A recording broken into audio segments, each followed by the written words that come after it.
This morning we're going to talk about chapter 8 of Mark.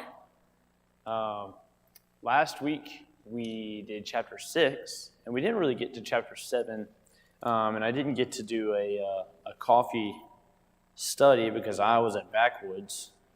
I have actually come back regenerated and refreshed, just as Ms. Mona said that I would after Backwoods. And but anyways, it's good to be back. Even though it seemed like maybe I wasn't gone, I was gone, and it's good to be back. Let's talk about chapter 7 for a little while. There's a few things that we probably should talk about in chapter 7 before we get in chapter 8, and this is going to be just a quick review. Can we turn the mic down just a hair? Because if I talk any louder, I feel like it's going to be deafening, and I'm talking quite quietly currently. A quick review of chapter 7. It starts in verses 1 through 13, where the Pharisees bind tradition against Jesus. And, come on through, Mr. Wayne. Oh, of course. And so in verses 1 through 13, the Pharisees bind tradition against Jesus, and Jesus points out their own hypocrisy in not following the law, but following tradition. And it's a pretty bad tradition at that. Well, then you move on in the chapter, and Jesus takes this opportunity to teach the crowd about what it means to defile your heart. And he declares that there's nothing outside the man which can defile him if it goes into him. But the things which proceed out of the man are what defile the man. And that's in verse 15. So after this teaching, the disciples don't understand Jesus' words. And Jesus points out their lack of understanding. And he says, "Are you so lacking in understanding also?" That's verse 18. And this is an important moment in Mark's gospel because it points out once again the failures of the disciples and their inability to fully understand Jesus' mission. And so you move on a little bit further, and another important thing is that Jesus is called Lord for the first time by a Syrophoenician woman who is begging to have Jesus heal her daughter of a demon. You know, when you see the word Lord, it could mean sir, it could mean master, or it could mean divine. It could mean Lord as we would think of the word Lord. And so it can mean any of these things, and so that's important to think about when you see this woman call him that. But regardless, and I would like to think that she's meaning him as a divine being, but regardless of what he means, this is the first time he's called this. And so thematically in the Gospel of Mark, this is significant. All right, so disclaimer, we're going to try to get to the end of this chapter, believe it or not, because the end of this chapter is vital to Mark. Well, really starting around into verse 18 to 20. And forward is really important. So we're going to go a bit faster through the beginning. But if you have any questions or comments, then you can come up to me afterwards about something in the beginning or anything at all in the class, of course. Or you can raise your hand and ask. But we're going to try to get through the beginning fairly quickly. But there are a few things that we're going to point out. And this is not a story I necessarily just want to brush over, so we will talk about it. So where we are now is Jesus has been skirting the region of Galilee after feeding the 5,000 because of the hostility that is forming in Galilee. It's becoming quite a hot scene. There are a lot of people who want to follow Jesus, and there's a lot of people who hate Jesus, and they're all right here around Galilee. And so he's kind of skirting the outside regions of it. And so he visits 4 places around Galilee, with the Decapolis that we're in right now being the third visit, or the third stop. So this chapter begins with Jesus and his disciples in the region of the Decapolis. And we see that in chapter 7, verse 31, and we see the location doesn't really change. And so that's about where we are right now. And he's surrounded by a large crowd. And this crowd is likely made up of some Jews and mostly Gentiles. Traditionally, we see since the time of Augustine, it's held that the 5,000 that Jesus feeds in chapter 6 is a Jewish crowd, and this feeding of the 4,000 is a Gentile crowd. And so traditionally, it's kind of separated in that way.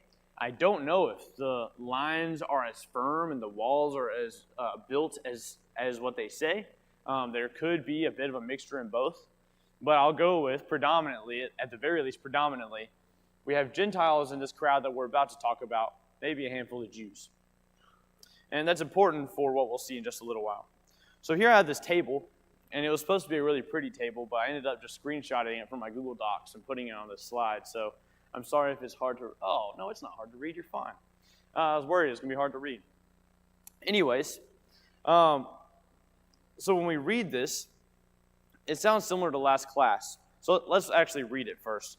In chapter 8, beginning of verse 1, it says, "In those days, when there was again a large crowd and they had nothing to eat, Jesus called his disciples and said to them, 'I feel compassion for the people, because they have remained with me now 3 days and have nothing to eat. If I send them away hungry to their homes, they will faint on the way, and some of them have come a great distance.'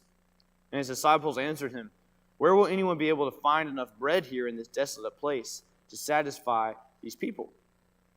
And he was asking them, 'How many loaves do you have?' And they said, 7. And he directed the people to sit down on the ground, and taking the 7 loaves, he gave thanks and broke them, and started giving them to his disciples to serve them, and they served them to the people. They also had a few small fish, and after he had blessed them, he ordered these to be served as well. And they ate and were satisfied. And they picked up 7 large baskets full of what was left over of the broken pieces. About 4,000 were there, and he sent them away. And immediately he entered the boat with his disciples and came to the district of Dalmanutha." Okay, so this sounds similar to what we talked about last class, when we talked about Jesus feeding the 5,000 in chapter 6, verses 33 through 44. However, Jesus makes it clear a bit later on that these are 2 separate instances where Jesus cares for his people by feeding them. He talks about this in this chapter, verses 18 through 21, and we'll hopefully get there in just a second. So in ancient times, some people think, and these are just out there kind of scholars, but some people think that the feeding of the 5,000 and the feeding of the 4,000 is just a story that's being retold. And so it's all just the same thing. And I don't think that's the case. In ancient times, if a story were being repeated, then only minor differences or details would be changed. For example, in chapter 6, it says that it was green grass that they sat in. Mark describes it specifically that way. Well, if Mark is retelling the story, he might just say they sat in grass. It would be a very minor detail like that. But we don't really see minor details. It's major things that are being changed. It's kind of the core message. And so I don't think that that's the case. And so let's go through a few of these. There are multiple things, I think, to compare and contrast that will help us understand this instance of divine provision. And so I have a question for you. When we talk about the people, and this is where the whole Jew and Gentile thing is significant, I wanted to ask you, but the feeding of the 5,000 traditionally is Jews. The feeding of the 4,000 traditionally is more heavily Gentiles. And so knowing this, and that Jesus feeds both, what is the significance of the difference in crowds? What would you think?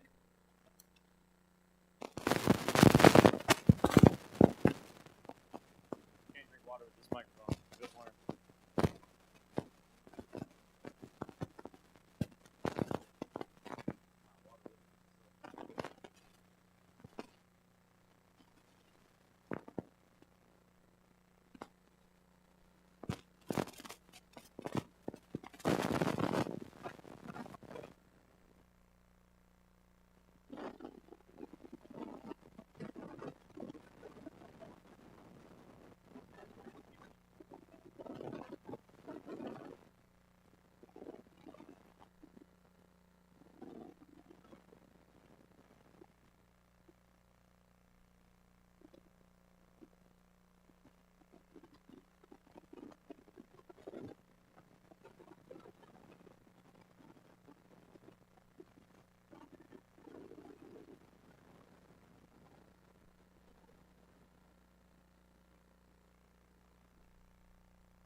Yeah, I think you're right.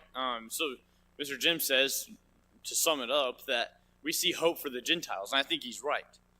Jesus shows compassion for both groups because both of them have a need. He doesn't discriminate between either group, between the Jews or the Gentiles. And he even clarifies in chapter 7 that his mission is toward the house of Israel. And he kind of says that about chapter 7, verse 27. And yet he still has compassion on both. He saw value and worth in a group of people that were considered to be filthy dogs by the Jews. And he sees value and worth in these people.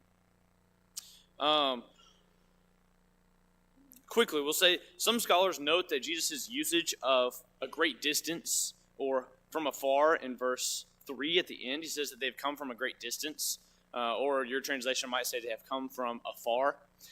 This word is the same word that we see in the Greek Old Testament to describe foreign or Gentile nations.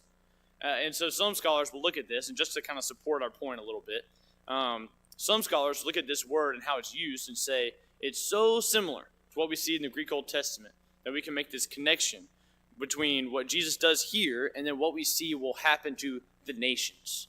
And what we see that will happen to the nations in the Old Testament is that they will be brought together or gathered into one kingdom. We get this idea in Isaiah 60, verse 4, and in Jeremiah 46, verse 27, and multiple other places. These are just a couple of examples of the nations being gathered together and God's people being in one kingdom, regardless of Gentile or not. And so, though these passages are about Jewish exile, early Christians would have understood this to be about non-Jewish inclusion into the church. So the feeding of the 4,000, in this case, would kind of prefigure the expansion of the people of God. If we're gonna take that route, the idea here is that Jesus is not only showing compassion to the Gentiles, or to the Jews, but also to the nations, to the Gentiles. Okay, second thing is the reason for compassion. Now, there's a bit of a difference here. Jesus' reason for compassion in the feeding of the 5,000 was because, he says, they were like sheep without a shepherd. But the reason that Jesus shows compassion to this crowd is different. This crowd has been listening to Jesus for 3 days, and we don't know if they've had food at all during these 3 days. I kind of think that they haven't, based on what Jesus says. But I guess they could have brought food and eaten in the first day and then stayed for 2 days. I don't know. Regardless, they've been there for 3 days, and they're hungry. And Jesus has compassion on them. And so in this case, he has compassion on their physical need. And so then we see, how does Jesus fulfill the crowd's need? Well, with the audience in Mark 6, the feeding of the 5,000, Jesus fulfills their need for a shepherd, a leader, by leading them and by teaching them. As lost sheep, they needed a leader. So we see compassion in teaching. But this group in Mark 8, well, they need to be fed. And therefore, Jesus feeds them. And so we can see compassion in feeding. They've been listening to Jesus for 3 days, and now they have food. Who brings attention to the situation? Well, in the first instance, in Mark chapter 6, it's the disciples. They say, hey, these people have been here for a long time, and the sun's going down. They need to go get some food. But in the second one, it's Jesus who recognizes the need. He's the one who's teaching and says, these people haven't eaten in 3 days. Or they've been here for 3 days, and they need food. And lastly, we see a difference in how the disciples operate between each instance. In Mark chapter 6, the disciples could not fathom such a large multitude being fed by Jesus. In their minds, it was impossible to feed 5,000 people. And they were so doubtful that they began to be disrespectful, if you remember, in their response to Jesus. And they say, well, we're supposed to just go pay our 8 months' wages to go get these people some bread? And it's kind of sarcastic, a bit disrespectful. Well, their response in Mark chapter 8 is not one of impossibility of it happening. They're not looking at this like, well, that's impossible. You can't do that. But more so, their inadequacy in feeding such a large crowd. They're more so looking at themselves and saying, where will anyone be able to find enough bread here in this desolate place to satisfy these people? And so there's a bit of a different tone, but it still shows their spiritual dullness. They're slow. Mark portrays the disciples as slow learners when it comes to the power of Jesus. And we can read this and think, well, 2 chapters ago, you just saw him feed 5,000 people. I'm pretty sure you could handle 4. But for these disciples, they're just not catching it yet.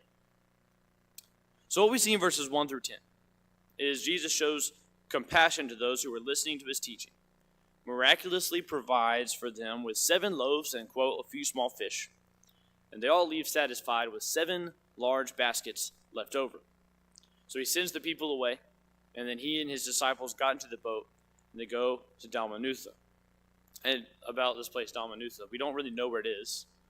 Based on the geography that we have, the most likely option in terms of what's been presented so far is Magdala, which is where Mary Magdalene was born. And there's a couple of elements that kind of make that a bit more sensible, but it's on the western shore of the Sea of Galilee. We really don't know for certain, but if you're a big map person and you just happen to have the Sea of Galilee's map in your mind, even though I certainly do not, it would be on the western shore. All right, now we'll get into the text a bit more in verses 11 through 13. It says, verses 11 through 13, it says, the Pharisees came out and began to argue with him, seeking from him a sign from heaven to test him. Sighing deeply in his spirit, he said, why does this generation seek for a sign? Truly I say to you, no sign will be given to this generation. Leaving them, he again embarked and went away to the other side. So look, the Pharisees are not seeking a miracle, as Mark never calls Jesus' miracles a sign. It's a different thing. They're asking for something maybe miraculous, something supernatural, but it's not really the same reason that Jesus does miracles. They're asking for a sign. They are seeking an act that proves the legitimacy of Jesus' message. But here's the thing. They've already deemed his miracles as demonic acts, right? The Pharisees have. We see that in chapter 3, verses 22 through 30, when they accuse Jesus of having power from the demons, and Jesus has to kind of reason it out with them. But because of the intent behind the request, because the Pharisees are asking from a state of unbelief, Jesus doesn't perform any sign. Jesus sighs deeply, knowing the Pharisees' disposition and grieving over their unbelief. But it's interesting to ask, what's the significance of this rejection? Is there any significance? Well, historically, the Pharisees would have seen the sign and had Jesus killed on the grounds of Deuteronomy 13, 2 through 5, or 1 through 5, which is just a twisted rabbinic interpretation of God's law. They would have read this passage and said, oh, you performed a sign and you weren't supposed to, or something, and so by these grounds we can now kill you. And so that's important. Historically, by law, it's important that Jesus doesn't actually do this. He rejects them. But theologically, following Jesus calls for radical faith. And it's what we've talked about this whole class so far, right? Everybody that's followed Jesus has picked up what they were doing and left. And all it really took was Jesus saying, hey, follow me. And they've dropped everything and gone. But it's an expression of unbelief to demand a sign. We don't see any of these people so far saying, you know what, show me a sign first. Show me something to prove who you are. They know. They see him. They have faith in who Jesus is, at least, in the very least, that he's someone worth following. And then they follow. But these people are so against him that they ask for a sign. So this mentality is one that is prevalent today. It very much still remains. And we see it in 2009, a very clear example. In February of 2009, Kyle Butt, who was just here recently, he was debating this atheist fellow named Dan Barker, and I'm sure many of you have probably seen the debate. Well, during the debate, an audience member asks Dan Barker, what would prove your belief there is no God wrong? So he has this belief there is no God, and he says, okay, what would it take to prove that you're wrong? So Dan Barker responded, if Kyle were to pray and ask God to predict something, and then turned to me and said, God told me, Dan, tomorrow at 12:14 p.m., a meteorite from the southwest at 85 degrees would strike your house, go through the Navajo rug on the second floor, go down the basement, end up 17 inches below the basement floor, composed of 72% iron, 1% iridium, 3% nickel, and so on. And then if it happens exactly as you told me that God told you, I would say, oops, my atheism is false. So this is the same mentality, right? If I saw a specific sign and every single detail was right, then I would be proved wrong. So Kyle responded, here has historically been what always happens. The person who has chosen not to believe always says, if I just had a little more evidence, then I would believe. What if I gave him all that information but didn't specify the time? What would he say? He would have wanted more information. And so the idea here is that unbelief will always request more signs. They're always going to need more evidence and reject what's already there. But the faith that Jesus requires does not require one to blindly believe. It's not like we have no evidence. The faith that Jesus requires, it requires one to not be blind to the evidence that's in front of them. That's what he requires. And so these Pharisees that we have here have seen the evidence, but they want more. They need a sign specifically for them that says, oh, you must be him, Mr. Jim.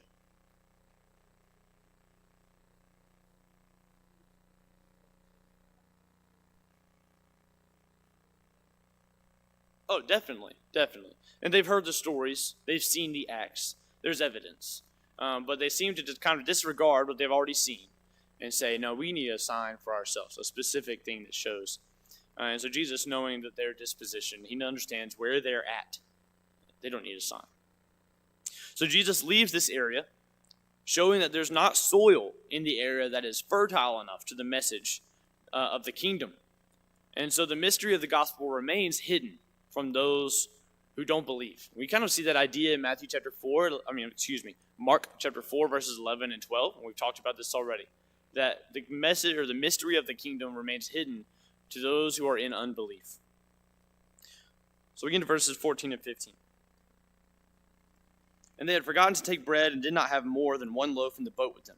And he was giving orders to them, saying, watch out, beware of the leaven of the Pharisees and the leaven of Herod. And so in this abrupt departure from Dalmanutha, the disciples had forgotten to get bread for their journey. So Jesus, not thinking or caring about the lack of bread, desires to take this opportunity to teach his disciples and to warn them of the mentality that the Pharisees and that Herod has. It's a dangerous mentality that they've just seen in this interaction. The word leaven, when leaven is used metaphorically or by some other rhetorical device in Jewish literature or in the Bible, it's almost always referring to evil. The disciples very much could have picked up on this and thought, oh, we're talking about something bad here, because that's pretty much how it's always used, except for one time, I think, in Matthew 13. But the idea is that one should only believe if there is a sign that compels faith. If this sign that compels faith is produced by Jesus, then one should believe. And this is the dangerous mentality that Jesus warns them of falling into this that the Pharisees and that Herod has. And so we see Herod show hostility to Jesus in chapter 6. We've already seen that in verses 14 through 16. But in Luke chapter 23, verse 8, we see Herod ask for a sign. He says, I've actually been wanting you to be here so that you could show me a sign. So this entire instance is remembered differently among the synoptics. So we see in Matthew 16, 5 through 12, and in Luke chapter 12, verse 1, that this instance is recorded, but they all remember it slightly differently. They all include slightly different details. And this likely refers to the importance of Jesus' words in this instance and what he's trying to say, and that they each feel it necessary to include, though they might remember the words differently. So we get to verse 16. It says, they began to discuss with one another the fact that they had no bread. The disciples don't understand Jesus' words, per the usual, if you haven't noticed so far. They think that they're actually being rebuked by Jesus for not having food. They think that Jesus is rebuking them for forgetting bread. And you might wonder how they could hear this warning from Jesus and think that they're being rebuked. Like, were you listening at all? It appears that they only heard Jesus say the word leaven and think, oh, he's talking about the bread too. We're all talking about the bread. Jesus is talking about the bread. And he's probably upset with us for forgetting food, for forgetting bread. And so they assume that all Jesus is talking about is bread because they heard the word leaven. And this is, of course, this is kind of how I'm seeing this here. And you think, how does this happen? How did they miss Jesus' message so much and miss what the meaning of his words? And they're so far off when what he said was pretty obvious. Like, you're coming right off this interaction. You're in the boat, leaving the Pharisees. It's pretty obvious what Jesus is trying to say here. So how do you miss it? Well, the disciples are so wrapped up in their own temporal situation about their own irresponsibility that they fail to hear Jesus' words. They're more concerned with bread, something that Jesus can obviously provide. We've seen it twice now, than the meaning of Jesus' words. And when you're so distracted by things of this world, then it's easy to take Jesus' word out of context. It's easy to twist them to fit what you want them to mean, or to fit whatever you are going through, to make them fit that situation, rather than take Jesus' words for what they are. And the disciples do it here. It really wouldn't have taken much thought to hear Jesus' words. Think about the interaction that you just had with the Pharisees. Know that leaven typically means something evil, and then put all the pieces together. I really don't think it would have taken that much thought. But they were so preoccupied with the lack of bread that they didn't hear Jesus' words. They only heard the one word they wanted to hear. And really, how easy is it for us to do that same thing? So we get into verse, there's some ink. We get into verse 17. It says, and Jesus, aware of this, so aware that they're thinking these things from verse 16, said to them, why do you discuss the fact that you have no bread? Do you not see or understand? Do you have a hardened heart? Having eyes, do you not see? And having ears, do you not hear? And do you not remember? And we'll finish that sentence in a second. But we see that Jesus' rebuke in this case is the strongest one that they've received so far. And on the screen I have listed the other ones, the other rebukes that they've gotten so far. But this one's the strongest. And the rebuke is not because they fail to understand the allusion to this sign-oriented disposition of the Pharisees and Herod. It's not really necessarily like, man, you didn't get this one? How'd you not forget it? And then he rebukes them. But Jesus is more so rebuking them for their spiritual blindness when it comes to their own significance and their inability to ever understand Jesus' words. It seems like they never understand. They never listen and think about what it is that Jesus is trying to say. And so in his rebuke, Jesus uses Jeremiah 5:21 and Ezekiel 12:2. Both of these texts are about the rebelliousness and blindness of Israel. They're deaf, they're blind, and they won't listen to God. They won't look for God. It's like they're incapable. And he does this to note that these disciples are no different than those who are outside of the kingdom, as people who profit from Jesus' miracles with no regard for his teaching or words. He's kind of looking at them like, you are not thinking about what I'm saying.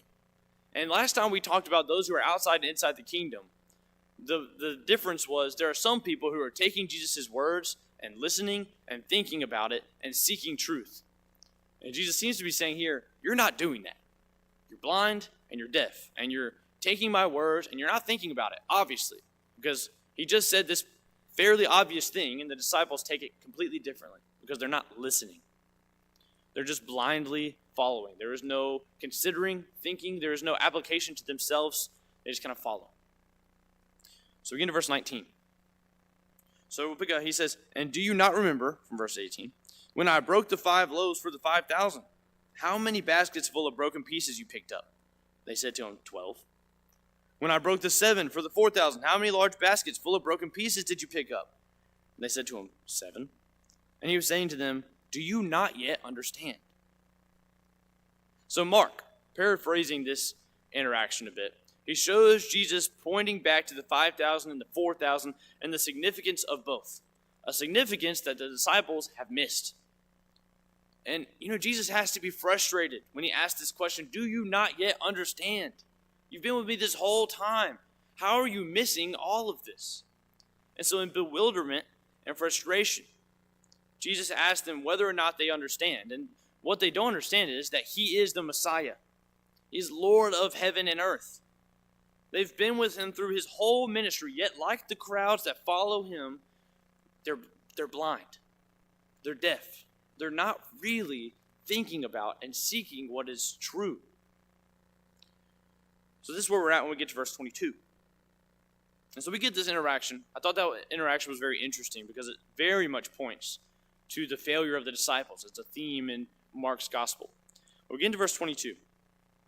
It says, and they came to Bethsaida, and they brought a blind man to Jesus and implored him to touch him. And so now Mark switches the story. There really is no clear transition. I mean, there is a transition, but it's not a very clean one. It's kind of like this happened. All right, now we're going to Bethsaida. And now this is happening because that's how Mark writes. So now they're on the northeastern shore of Galilee, and they're in the territory of Herod Philip. And we see him in chapter 6, verse 45. So the city was the size of a city, but it had the organization of a village, which is why Mark refers to it as a village in verse 23, and we'll see that in just a second. And so we're here at verse 23. He says, taking the blind man that was brought to Jesus, and it was imploring Jesus to touch him. Verse 23, taking the blind man by the hand, he brought him out of the village, and after spitting on his eyes, laying his hands on him, he asked him, do you see anything? And he looked up and said, I see men, for I see them like trees walking around. Then again he laid his hands on his eyes, and he looked intently, and was restored, and began to see everything clearly. Now look, to preface this interaction, there are a lot of things that we don't know. We aren't really given much context to the situation. I have a lot of questions that I'm not sure could be 100% answered. And so there are a lot of questions that you may have that might go unanswered also. And so when we go through this, I'm going to ask a few questions just as we go, and we'll try to supply some answers. But just know that some of this might not be set in stone because we just don't know. We aren't given a lot of context to supply answers here. But let's talk about it, and maybe we can figure out some things. So we can only make the assumption about the man. The only thing that we're given, well, besides the fact that he's blind, and that he has some kind of faith in Jesus, that Jesus can heal him. We see that he might not be blind his entire life. He might not have been blind his entire life. Because in verse 24, he says, he seems to know what trees look like, right? He says, these men are walking around like trees. And so I saw one guy, I read one person say, well, he's been blind his whole life, but he probably just bumped into some trees. And that's how he knows what trees look like. I didn't think that made very much sense. And so I think it's more so he probably just hasn't been blind his whole life. And so that's about the only detail we get about the guy, though, is that maybe he wasn't blind his entire life. So let's ask some questions. Well, question number one would be, oh, man, here's a whole bunch of ink here. Why bring him out of the village? Why do that in the first place? And look, we really don't know. We weren't there. We don't get context to really know. It was not Jesus' typical routine to bring people away from the presence of the crowd to heal, right? Typically, he would be willing to do so in the crowd.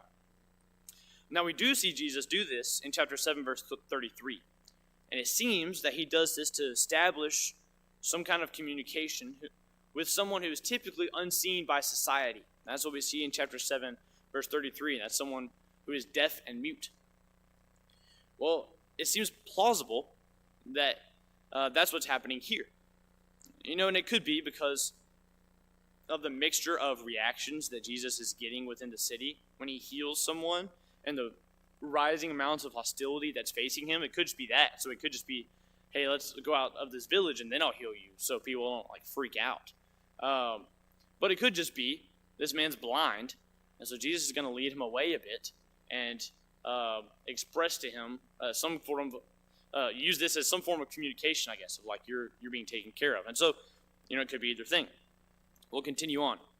Why spit on his eyes? And this is one that I feel like we've all at some point thought about or wondered. Since I was a kid, I thought, why would he spit? It's so weird. And mostly because Jesus could have healed with words alone. He could have taken anything, any method he wanted to do to heal the man, but he chose to spit on him and then lay hands on him. So spit is deemed unclean by Jewish law, but it was sometimes used for medicinal, magical, or religious cures. And so this is just culture here. They would see spit in this way. Spit was significant in Jewish and Greek literature and medicine as a curative force. So they would see spit as something that could cure. And so the use of spit and the laying on of hands. Look, Jesus didn't have to do any of it. He didn't have to. He could have just told him, all right, you're healed. And the man would have been able to see, and it would have been total and complete, and he would have immediately been able to see. So we have to think, what's the reason? And again, I'll preface, we're not given a reason. And so we're kind of just, maybe it's this. We're kind of tossing stuff out here. But I would think maybe the reason that Jesus uses spit and laying on of hands, though he didn't need to, based on what we see in culture, is maybe just to gain some trust from this blind man who Jesus has just led away from the city. Said, hey, you're going to be taken care of. Let me speak on your language. Like, let me use your methods here. Almost. Recently, amidst the wide variety and large array of unsolicited marriage advice that I've recently received since being engaged, there's been one person who has stressed to me the ability of communication and how to communicate. And this particular person, I've heard him say it a couple of times at least. He said that communication is 10% the words you use and 90% everything else. And I was thinking about that in this instance, because this man is missing a fair amount of communication. He's blind. And so he can hear the words, and he can hear the tone of Jesus. He can, Jesus can touch him, he can feel Jesus, but he can't see Jesus. He can't see who he's talking to. He can't read body language. There's a fair amount of communication that the man's missing. Because, I'm thinking, why would Jesus feel the need to do these things, to lead him out of the village, and to use spit, and to lay on his hands? And maybe part of it is, this man can't really communicate like everybody else. And so he's just using some methods to show you're going to be taken care of. As the great physician, he feels the need to make sure this man feels safe in his care. Maybe. I think that is at least plausible, right? It makes sense. This healing is unlike any other recorded healing or miracle in the Gospels. Between Jesus' question, do you see anything? The partial healing and the second laying on of hands, this healing is unique. And so this man's sight, unlike the rest of Jesus' healings, which happen immediately, their healing is immediate and it's total and it's complete. This one seems to only come back gradually and with difficulty on the man's part. You kind of see that in verse 24, right? It appears to take some effort for the man to see again. He had to look intently to see clearly before he was restored. And yet, we see eventually a complete restoration still. And it's at least something to bring up that giving sight to the blind was an indication that Jesus is doing what God had intended the Savior to do. And I have some references on the screen about that with the Psalms and in Isaiah. So verse 26, we'll move on. It says, and he sent him to his home, saying, do not even enter the village. It's almost like, so far, every time Jesus has said something happened, and Jesus says, tell no one. And like, when you go into the city, don't tell anybody. Well, it's almost like Jesus just knows, like, I know you're going to tell someone. So instead of risking going into the city and telling someone, just don't even go to this village. Just go home. Oh, dear. All right, in verse 27. Man, I didn't make it. Oh, bell's ringing early. We got 7 minutes, not 5. All right. Verse 27, it says, Jesus went out along with his disciples to the villages of Caesarea Philippi, and on the way he questioned his disciples, saying to them, who do you say that I am? They told him, saying, John the Baptist, and others say Elijah, but others, one of the prophets. And so this part of Mark is super important. We're about to read, and we're going to have to get through it fast. Or you're going to have to go look on your own. I also have my notes if you want to look at notes. But this is a very important part of Mark. Everything kind of has led up to this moment, and everything's going to kind of go downhill a bit since or after this. And so this is the main event that that Mark is trying to express, that Jesus is the Messiah, and nobody knows or understands it. And now someone is about to confess it. So this is a big deal.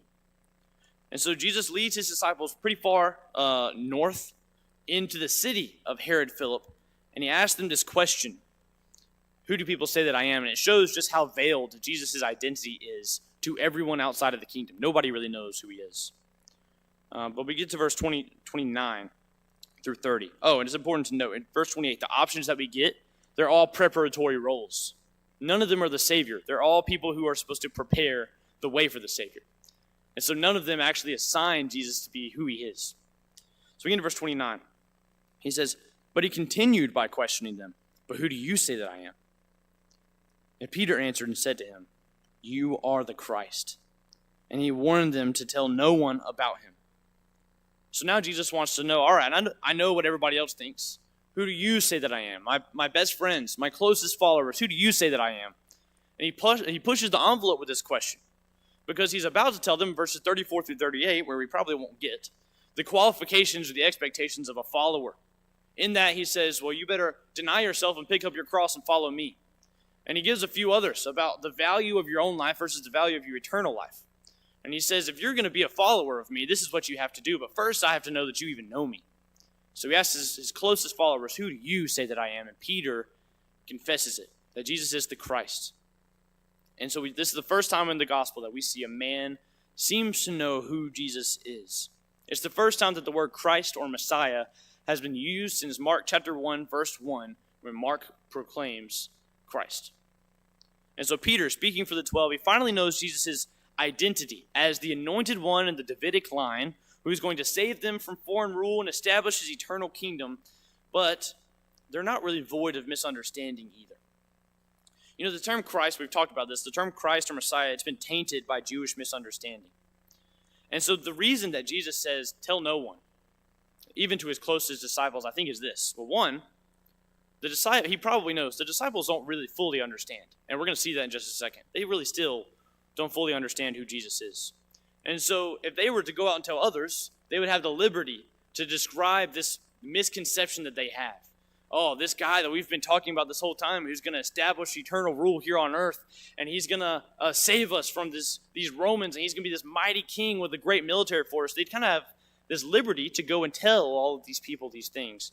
So Jesus, probably, I would think knowing this, says, one, don't tell anyone because you're going to mess it up. And then two, don't tell anyone because everybody else is thinking the same thing. They're all going to think that I'm that person. And so not only is everyone going to have this huge misconception about me, but also it's probably going to bring me to the authorities even faster. And it's not my time yet. And so I would think there's two reasons that Jesus would say, hey, don't tell anyone yet. We'll get into verse 31 and 32. Oh, there we go. We'll get there. Oh, my word, I'm so far behind on my slides. It's okay. Verses 31 and 32. And he began to teach them that the Son of Man must suffer many things, and be rejected by the elders and the chief priests and the scribes, and be killed, and after 3 days rise again. He was stating the matter plainly, and Peter took him aside and began to rebuke him. And so we see that Peter still doesn't really understand. Oh, I'm making my way there. The ink has to go across the screen. Peter still doesn't really understand. We see after Peter's confession of faith, Jesus begins to truly teach who he is and what he's going to be doing. And he says that he uses the word Son of Man, or the term Son of Man. This is Jesus' favorite thing to call himself in the Gospel of Mark. And we could spend, I would say the rest of the class, but we have like 40 seconds or something. We could spend a while, like a whole other class, just talking about the Son of Man and what it means to suffer from Isaiah 53. But that would quite derail us, just like that bell. Let's see. What's the most important thing to talk about here? All right. The disciples know who Jesus is. They know that he's the Christ, but they don't really know what he's come to do. And they still don't understand him. They still don't understand his purpose on earth. And in fact, Peter rebukes him. The word rebukes here is the same word that we see Jesus use for demons. And when Jesus rebukes demons. And so what we see, let's see, big idea. Big idea here is that Jesus sees this rebuke as temptation. And he says, get behind me. If you're going to blatantly try to make me blatantly disobey God's will, my Father's will, then get behind me. And he says, I don't want to hear that. I don't want to be tempted in that way because I'm going to do what the Father asks. And so then the rest of the book is the qualifications or the expectations of a follower. I would say to go study that on your own because it should be challenging. And if you need my notes, then you could get them from me, or if you already have them from the PowerPoint. But go study what Jesus says. What are the expectations of his followers? And that will lead us into chapter 9 next week. If you have any questions or comments, come talk to me.